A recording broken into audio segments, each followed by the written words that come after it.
So, Miss Barlow, the row between Gail and Joe McIntyre had started in the cottage, you say? That's where it all kicked off, yeah. She then follows Joe out of the house and onto the jetty. She was hoping to be able to talk him out of it, but I think she already knew it wasn't going to work. My lord... Yes, Mr. Hughes. Miss Barlow, please stick to the facts. Miss Barlow, are you surmising? Did Mrs. McIntyre tell you she knew she was wasting her time? Well, no, not exactly. She didn't have to. The rolling pin did. Rolling pin? I don't understand. The rolling pin was in the kitchen drawer. A row starts and all hell breaks loose. Gail grabs the rolling pin and shoves it under her coat. She then chases Joe down to the jetty and onto the boat. You don't do that if you're planning on talking somebody round. Rubbish! Every word lies! Mrs. McIntyre. There wasn't time to search for anything. It all happened so quickly. Mrs. McIntyre, you will get your chance to speak. In the meantime, you must allow the court to listen in silence to the evidence presented to it. If you refuse to do that, I'll have you removed to the cells. Well, I can't fix your roof because I'm no good with heights. Oh, yeah, right. And I've already proved I'm the world's worst salesman. No comment. But I can take you away from all this, Cinders. Hey, I've got work to do. We're in an empty factory. Come on, there's a Bruce Lee season on in town. And it's your day off. So, enjoy it. Go on. Go on. You can nip to the bookies, stop off at the gym. I've got units to count. It's Robbie from the market might come good, sir. Go on, go. Enter the dragon, exit Trevor Dean. Tell you what, I'll take us for something to eat. Give us a ring when you're done. Oh, if I could bottle you, I'd make a fortune. All right. Ta-ra. No. Listen, how can my guys move my furniture in if your guys haven't been to take the Connor stuff away? You said lunchtime. Oh, it's an hour it's ago. Be well done by now. Oh, don't. Dev's having kittens. This lot should have been in storage hours ago. My lunchtime was an hour ago. Dad's got a strap on. I can take him back with me if you want. You want some tea? It's fine. Half an hour, allegedly. Yeah, these people, they're like amateurs. I tell you what, why don't you go to the shop for a bit and I'll call you when I need you. You have a good deal of respect for the law, Miss Barlow? I don't like injustice, if that's what you mean. But that's not what you mean, is it?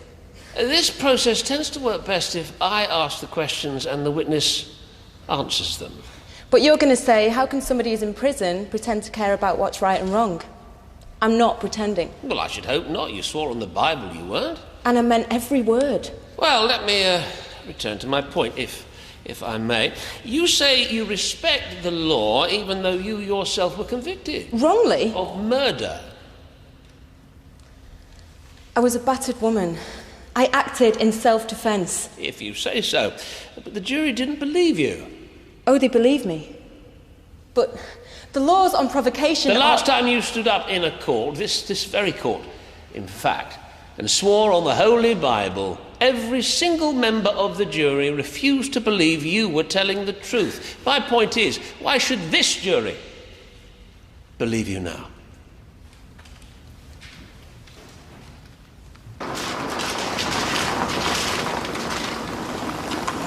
Quick, Roy! Hide! It's the fashion police. That anorak's giving them GBH of the eyes. What? Oh, man, the sooner your missus takes you back, the better. Your face would stop a clock. See ya.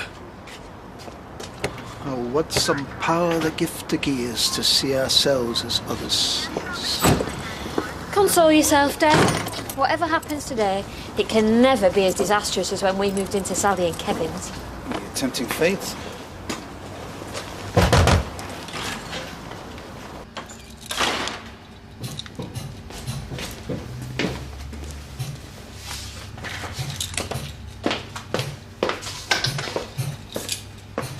Carla Connor.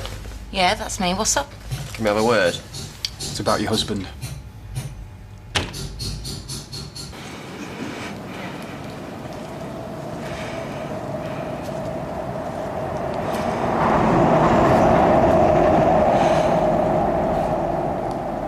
Being in prison has changed me.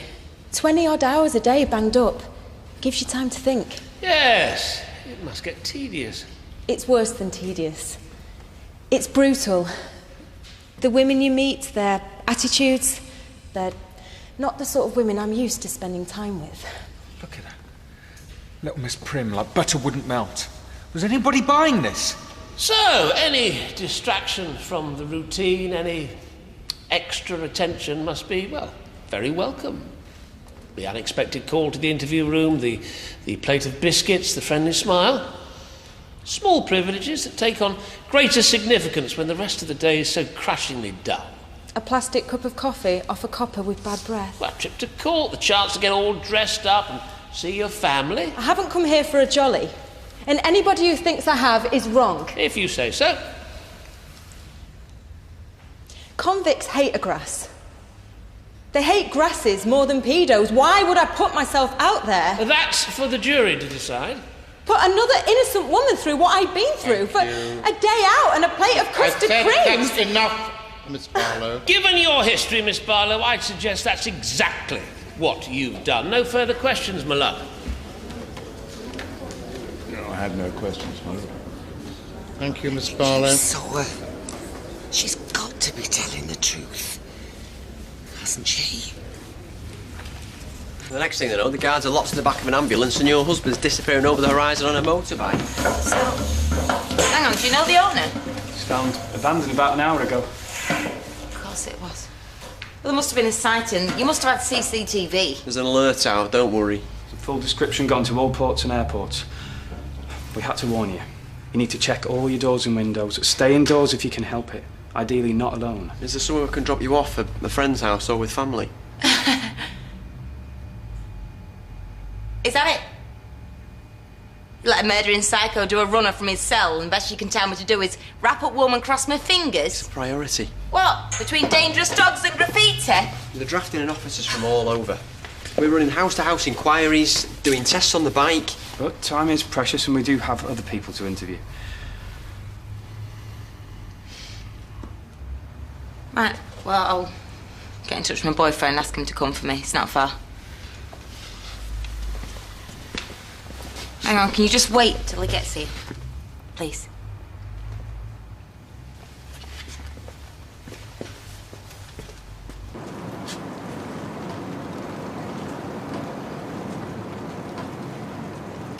Right, you two. I'm just putting this lot out.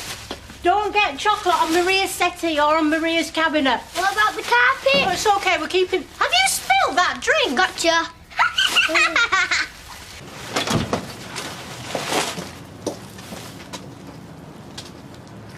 Sorry, I didn't mean to scare you. Well, you did. You should be round the front. You are here for the furniture. Well, what have you done? That might need stitching. I'm not the delivery man. I'm no one.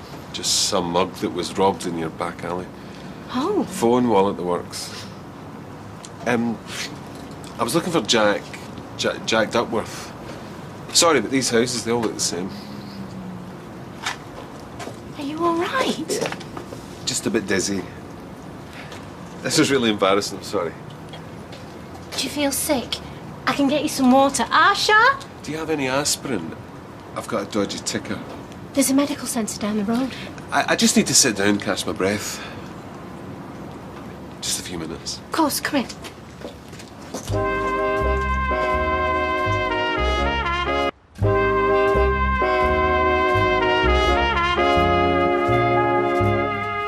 As bad as she's thinking of. Yeah, well, there's loads in her inside. There's only me sticking up for my dad. What if I bottle it? Right, as soon What as if I let there's a him break, ring me, because I want to know every cough and splutter that comes out of Tracy's mouth. What? Wait! Oh, this is all we need. Out of order, intimidating a witness. Yeah, come on, that is how it'll seem. Why, does she look intimidated? Tina, please think about what you're going to say. Don't stick the knife in just because you can. Put your foot Come on, down. you've said your piece with dignity. Less is more, mate. Less is more.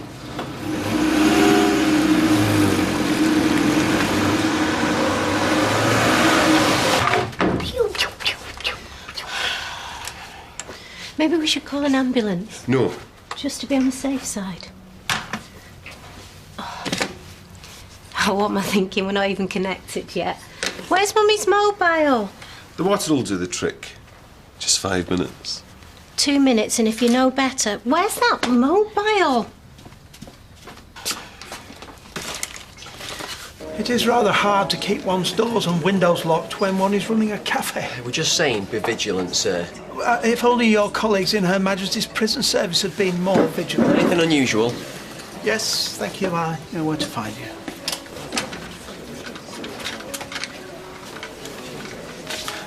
Sorry.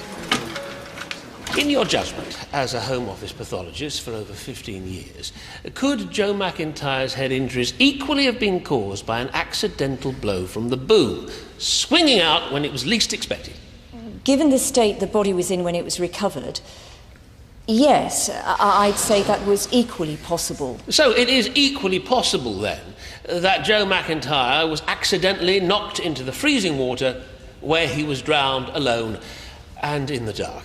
He was still alive when he went into the water, so yes. Well, might he therefore have, been too weak from his injuries to be able to drag himself out? It's a possibility, but impossible to say definitely. Thank you. Thank you, my lord. No further questions? I have no questions, my lord. Thank you, Mrs. Hathersage. No, why she's here to support Tina, Audrey. No more, no less. I can't hear myself think. What's she doing here? It is a public gallery. Ghouls. Well, that's the pot calling the kettle. I call Tina McIntyre. Tina McIntyre?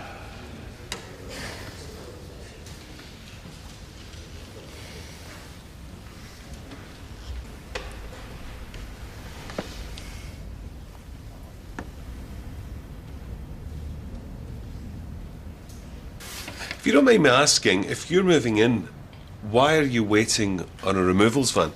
All this stuff belongs to the vendor. She's gone to Ireland. Now, Bonnie Scotland I could understand. She's got family there.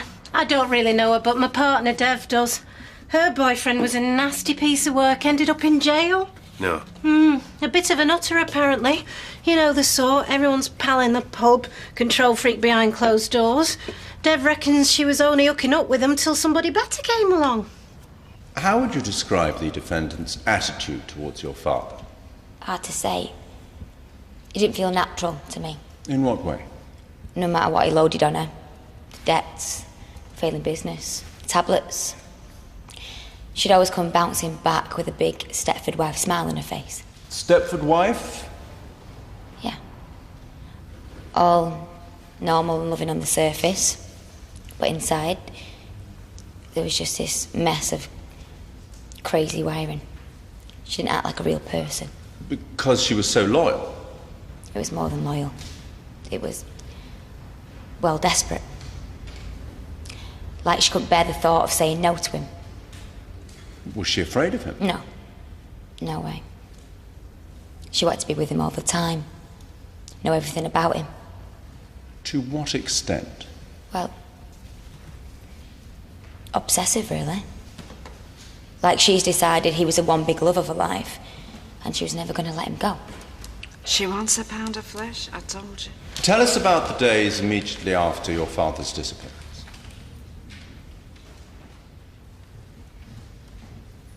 Miss McIntyre. You've all heard the evidence, what happened on the boat. Just ask yourselves this. What kind of person sends texts from someone who's missing, probably dead?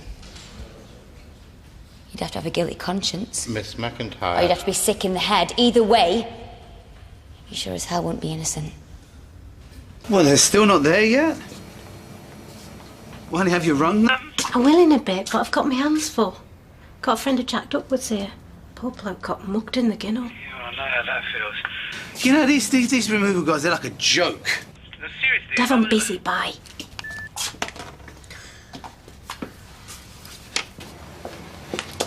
You will never believe this. Guess who's escaped? Chi-Chi the panda. From prison? Tony Gordon. I've just spoken to Roy. Roy's panicking in case he turns up at the cafe. Yeah, or his old house. Dev? Have you ever been to Balamory? I've been to some pretty strange places in my time, but... Flipping heck! There's no need for that!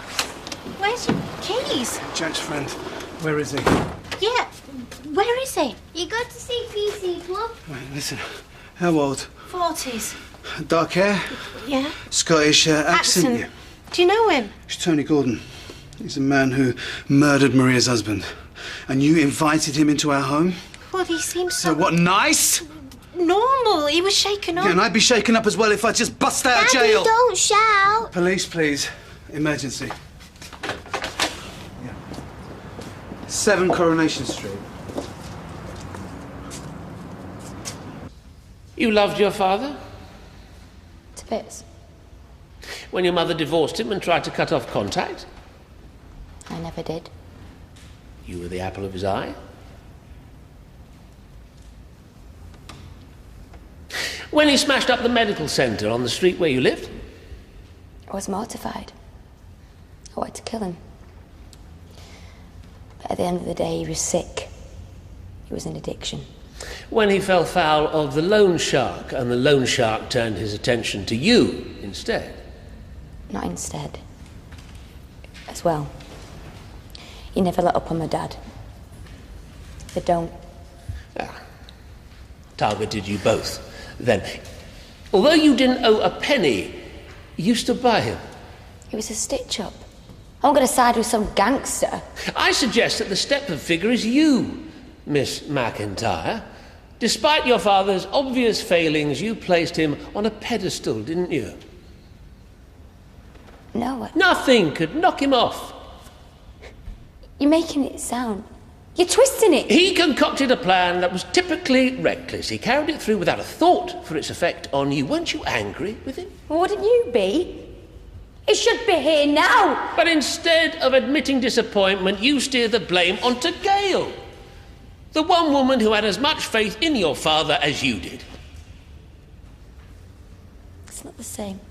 The person at the top of Joe McIntyre's list of priorities was Joe McIntyre. And you, the apple of his eye, well, I'm afraid you came a distant third. Didn't you?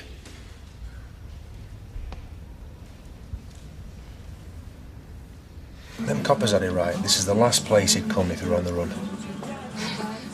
No, you wouldn't, I wouldn't, but this is Tony we're talking about. He doesn't do logic. It just kills me. I'm sorry. To think that our Liam lost his life and then that scum is just walking free laughing at us. So much for justice. Yeah, and poor Maria. How can she come back here now? She'll spend the rest of her life looking over her shoulder. I think he's out for good. I just meant... You do, don't you? You think we're going to be watching the backs till the day we die?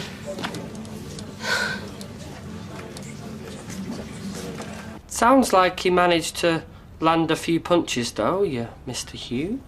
Sure. Yeah.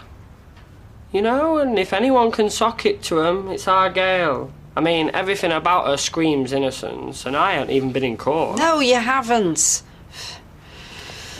I only hope she can hold it together. And if she can't? It's all down to the star witness. Anchor. She better be good under pressure. You are the best singer in the class. When's the concert?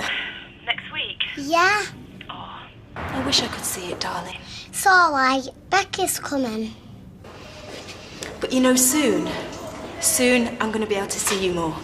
Where I'm going, kids are allowed to stay longer, and there's a big playroom and loads of toys. Amy, will you sing your song for me? Amy? Hello? She was going to sing a song. Oh, She's tired, Tracy. Hang on. Sing your song for your mum. Go on. All right, then. Say her night and tell her that you love her. I know she loves me. I feel guilty. If I'd pushed him more, if I'd been a better wife, if I'd listened more, instead of thinking everything was all right. You've said it, Gail. You've said it 20,000 times. I know, but If you say it again, I am going to scream. The truth is, right, your fella was desperate or crackers or both. And he got there all by himself, with no help from you. In fact, he would have got there long ago hadn't it been for you arriving on the scene. You didn't kill him. You loved him and you tried to save him. I did. Yes. Any other mud that they sling in court, they can kiss that. And don't you forget it. I won't. Right. Now shut up and go to sleep. Carla, it's going to be all right, okay? Okay?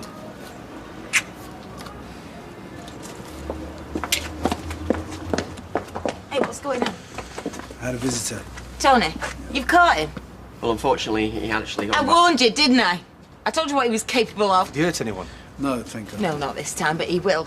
He will, you mark my words. And you useless shower, you won't be able to do a thing about it. We will find him. Oh, yeah? How? Well, tell me, because right now he could be absolutely anywhere.